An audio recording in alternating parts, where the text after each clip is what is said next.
Do you miss the Submariner at all? Maybe at times, but it's like that ex-girlfriend, it's like, I don't really want her back, but It's a good analogy.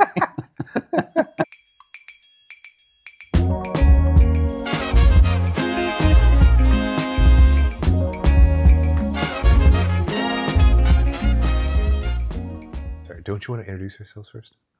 We could do, I'm Sean, half of Coast to Chrono. I'm Sean here with Harrison. Okay. Boom. I always start with, hey, thanks for watching. Hey, thanks for watching. I'm Sean. I'm here with Harrison. And this is Peach. And most people would keep the Rolex Submariner. You didn't. You have to tell me why you sold the Rolex Submariner and ended up on the one watch that you have, the Omega Speedmaster. I think ultimately I'm not a Rolex fanboy. I did everything right. I went to the AD. I put my name on. I cultivated the relationship with the AD here. I waited 6 months and I got the Rolex. I got the Submariner. I wore it out. It wasn't me. It just didn't fit. It didn't feel right. And I'm an enthusiast. I thought I was going to love this watch, but I didn't.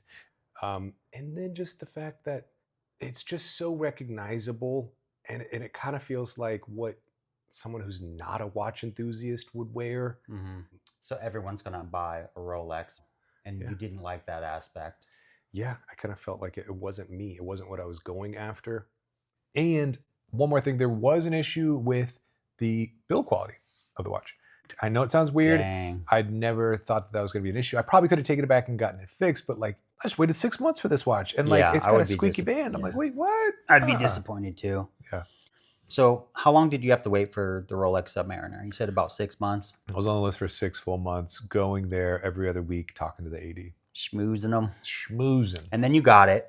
I remember I was at work and you gave me a call. Yeah. And you said, I got the Rolex Sub. I think you sent me a photo first, and then I called you, or you called me, something like that. You kind of knew instantly it wasn't, there was no connection to the watch. Yeah.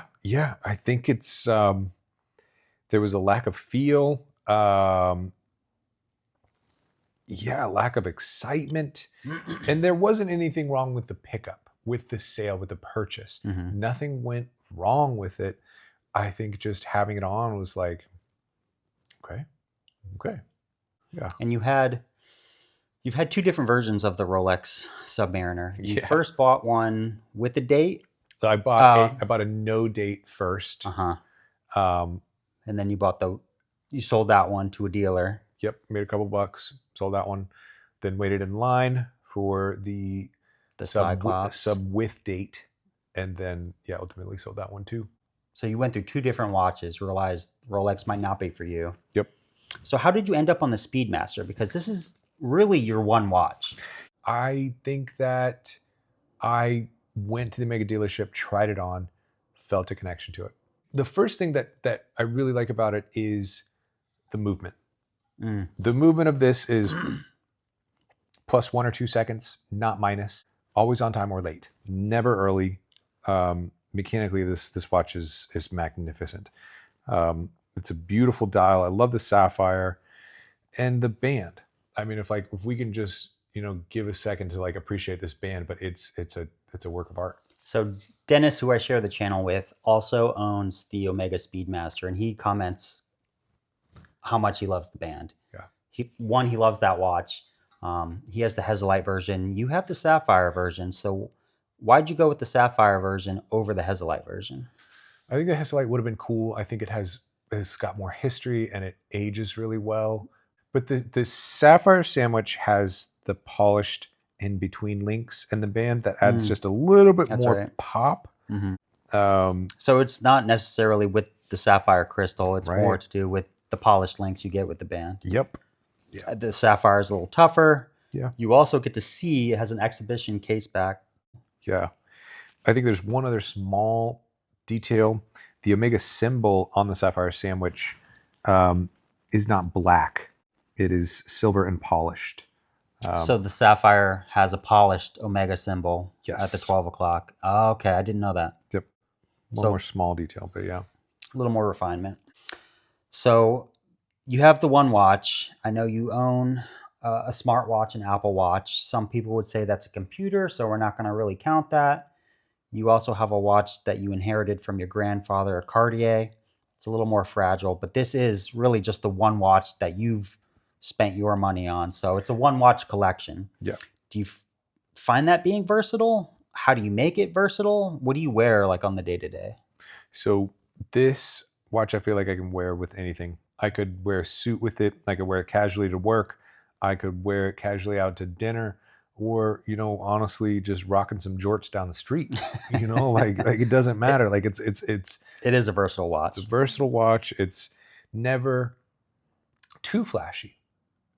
It's, you know, it's just kind of perfect. I right never mix. feel out of place wearing it. Now, to change up the versatility of it, do you have other straps for it, like a leather band, a NATO? Do you have any other bands to change it up, or do you just wear the bracelet? Yeah, I haven't gotten there yet, but I would like to get a NATO. Mm-hmm. I think a NATO would kind of make it even more versatile or sporty when I needed it to be. But for now, I'm just really in love with this band, and I just never want to take it off. Yeah, it's a nice band. So would you just say that the Omega fits your personality a little more than the Rolex? You just felt more comfortable wearing the... Fits my personality. I felt more connection to it, and I didn't feel like I was like a fake collector. Like the Rolex kind of triggered this weird, like, I don't know if I'm like really a watch enthusiast or if I'm just wearing this because it's what everyone else wants to have. Everyone wants a Rolex, whether you're into watches or not. Yeah. So I could see that. So you want someone, when they see that, to know, I'm into watches. I don't just own a really expensive watch. Yeah. So what would you tell someone trying to pick between the two, maybe going with Rolex or Omega in general, or these two specific watches? How could you help someone ending and landing on the right watch for them? You got to go try them on. You got to try them on, sit with it, feel it, see if it's for you.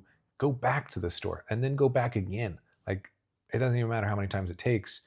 Like, this is a significant purchase, and absolutely, I think you gotta feel it. You did that with the Rolex. So did you know instantly, deep down, that maybe the Rolex wasn't for you? I think I tried to make it right for me, but then once I owned it, I was able to figure out. I think, yeah, we've all done that a few times.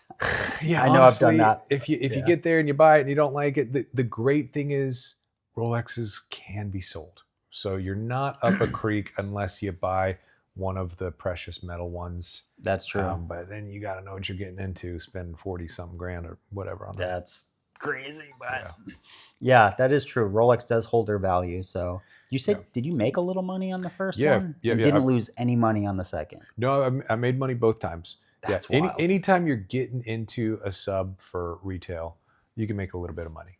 But you know, that wasn't why I did it. Yeah. Do you miss the Submariner at all? Maybe at times, you know, but it's like that ex-girlfriend, you know. It's like, I don't really want her back, but it's a good analogy. That's a really good analogy. Nope. So let us know, are you team Submariner or team Speedy? Let us know in the comments. And if you found any sort of value in this video, give it a thumbs up. If you didn't like the video, I don't know why you stuck around this long. Consider subscribing. We're a newer channel, and we'll see you in the next one.